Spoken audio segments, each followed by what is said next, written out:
Salam sejahtera dan salam keluarga Malaysia. Bersama saya Rita Alisius Malik dalam Berita Pagi Sabah edisi Khamis 20 Oktober 2022. Berita dimulakan dengan perkembangan semasa COVID-19.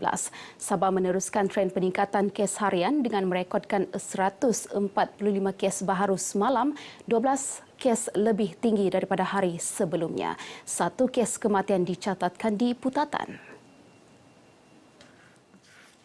Menerusi kenyataan Menteri Kerajaan Tempatan dan Perumahan Datuk Seri Panglima Masudi Manjun, pertambahan kes baharu disebabkan peningkatan kadar kepositifan daripada 6.95% kepada 7.64%, meskipun jumlah sampel ujian berkurangan sedikit daripada jumlah sebelum ini.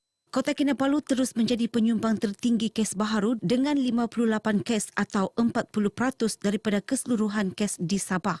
4 daerah lain turut mencatat jangkitan 2 angka iaitu Kota Marudu, Tuaran, Lahadatu dan Tawau. 10 daerah tidak merekodkan sebarang jangkitan baharu. Kesemua kes baharu yang direkodkan berada dalam kategori 1 dan 2. Universiti Malaysia Sabah UMS akan terus mempertingkatkan pencapaian dalam bidang penyelidikan dan penerbitan ke tahap lebih tinggi.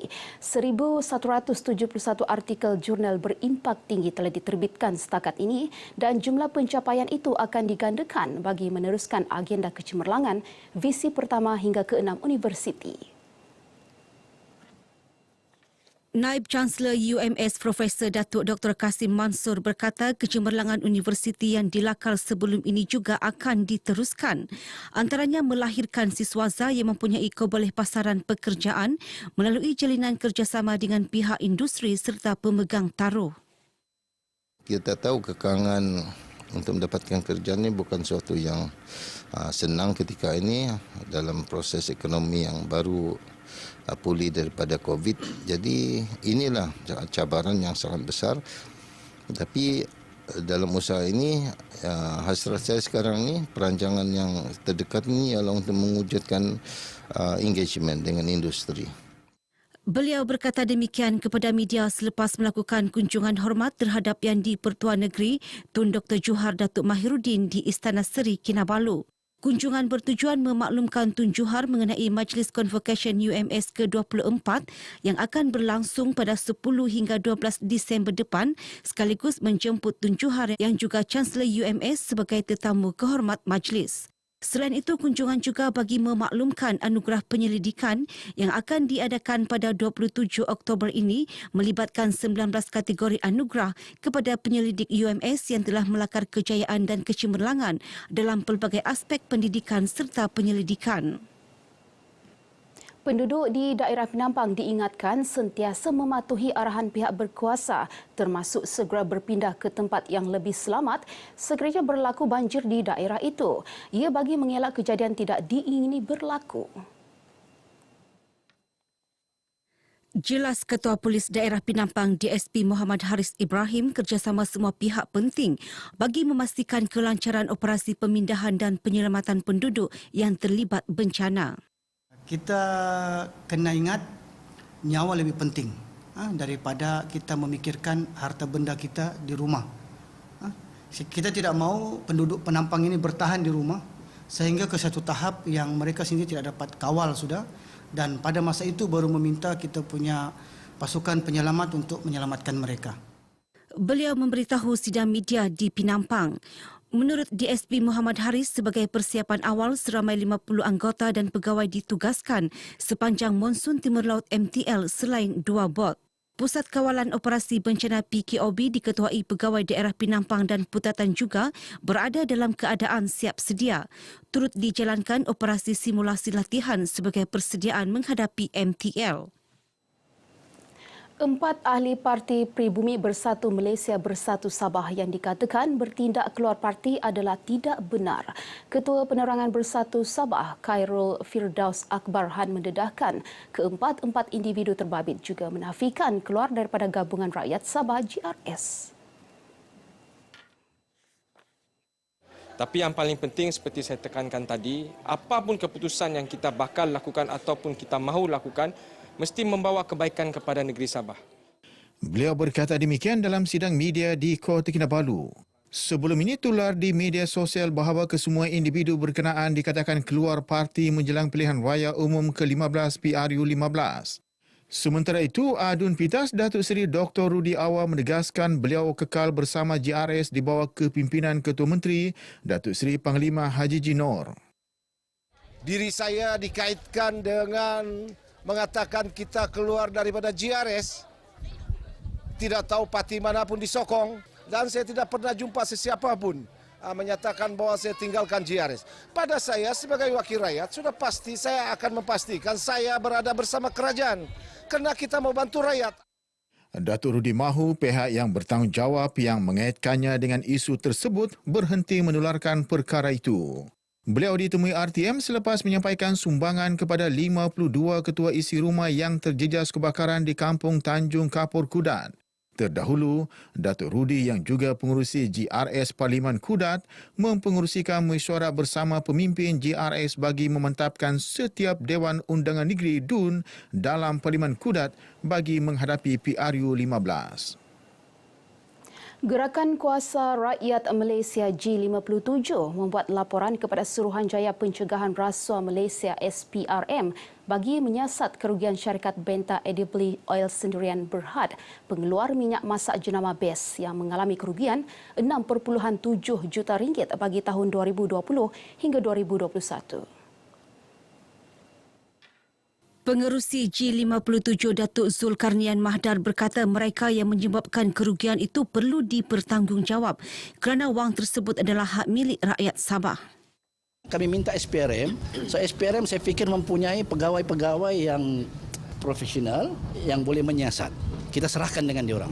Kami dah tampil sebagai rakyat Malaysia bertanggungjawab, orang Sabah, minta supaya mereka siasat, itu saja. Beliau berkata demikian kepada media di Kota Kinabalu sebelum mengemukakan permohonan kepada SPRM untuk menyiasat kes berkenaan. Tambah Datuk Zulkarnian, selepas pengurusan lama ditukar, syarikat berkenaan mulai menunjukkan prestasi baik dan mencatatkan keuntungan. Minyak masak jenama BES dilancarkan oleh bekas Ketua Menteri Datuk Seri Panglima Muhammad Syafiee Apdal pada Februari 2020. Program Polyc Entrepreneurship Startup Bootcamp melibatkan 33 pelajar politeknik dan kolej komuniti di Sabah antara platform untuk pelajar membentangkan idea pitching dan mendapat tambahan dana perniagaan. Selain itu, program turut mendedahkan pelajar mengenai idea inovasi pemasaran terkini menerusi bimbingan fasilitator daripada Kaifa Haluka World KHW Sabah Group. Ketika ditemui dalam program ini, Pengarah Politeknik Kota Kinabalu Dullah Muluk berkata, program bertujuan menyampaikan asas keusahawanan baharu kepada pelajar, mencetus idea inovasi pemasaran dalam talian dan memberi pendedahan teknik pembentangan pitching yang berkesan kepada peserta terlibat. Kita galakkan mereka menjadi job creator, bukannya sebagai job seeker. Jadi pelajar kita dilatih dalam bidang keusahawanan untuk mencipta produk-produk, bagaimana mereka memasarkan produk mereka secara online ataupun secara bersemuka untuk mereka nanti keluar mencari pekerjaan sendiri, tidak bergantung harap pada majikan-majikan di luar sana. Sementara itu, pelajar yang ditemui mengakui program ini memberi banyak input mengenai asas keusahawanan serta cara terkini memasarkan produk sama ada secara dalam talian maupun bersemuka. Macam kami kena ajar marketing, pitching supaya di luar sana nanti kami mudah untuk berkembangkan kami punya bisnes. Satu kata yang saya ingat, kena bagi tahu jangan mulakan bisnes tanpa pengetahuan sebab nanti bisnes itu akan jatuh merundum. Kami dapat belajar lebih banyak tentang keusahawanan, iaitu marketing, pitching dan lebih banyak lagi lah pasal produk-produk orang lain. Harapan saya mungkin saya meluaskan lagi perniagaan saya dan juga membawa lebih ramai pelajar-pelajar untuk belajar buat bukit lah. Program ini banyak memberi kami ilmu tentang keusahawanan. Jadi sekarang pelajar tidak lagi orang bilang tidak pendapatan. Kita belajar pun kita boleh dapat pendapatan. Jadi kami sangat bersyukur sebab kami, sebagai pelajar kami perlu banyak pendapatan untuk kami punya sekolah. Jadi kami sangat terima kasih. Program selama 3 hari yang berakhir semalam ini turut menyaksikan penyampaian hadiah kepada pemenang pembentangan pitching. Ibu bapa disaran menggalakkan anak-anak mereka menyertai persatuan unit beruniform di sekolah. Melalui aktiviti badan beruniform, mereka didedahkan dengan ilmu berdikari, semangat tolong-menolong, kerja berpasukan, hikmat sukarela, disiplin dan kesungguhan. Ketua Penerangan Pemuda UMNO Bahagian Lahad Datu, Datuk Seri Dr. Anil Jit Singh berkata, selain itu, para pelajar turut dilatih menjadi seorang pemimpin yang berwibawa selain menguji ketahanan fizikal dan mental. Yang kita mahu ni mendisiplinkan pelajar kerana personal disiplin pun bukan senang. Mau maju di hadapan, maklumlah, ini budak-budak darjah 6. Mereka akan bertempur di tingkatan lagi. Mereka akan melangkah ke tingkatan 1. Lebih banyak cabaran dan rintangan. Tanpa disiplin susah untuk mereka maju ke hadapan. Beliau ditemui RTM selepas merasmikan penutupan perkemahan Perdana Unit Beruniform SK Kampung Selamat Kunak. Aktiviti ko-kurikulum merupakan elemen yang sama penting dengan bidang kurikulum dalam melahirkan insan yang seimbang dari segi jasmani, emosi, rohani dan intelek.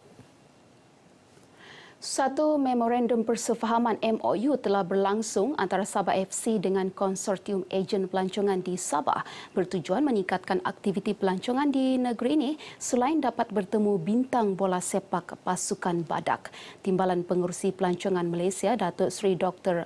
Anil Jit Singh Sandu berkata, Sabah adalah yang pertama dipilih sebagai lokasi dalam negara menggunakan konsep pelancongan berkenaan dengan menggabungkan keindahan alam semula jadi dengan sukan bola sepak.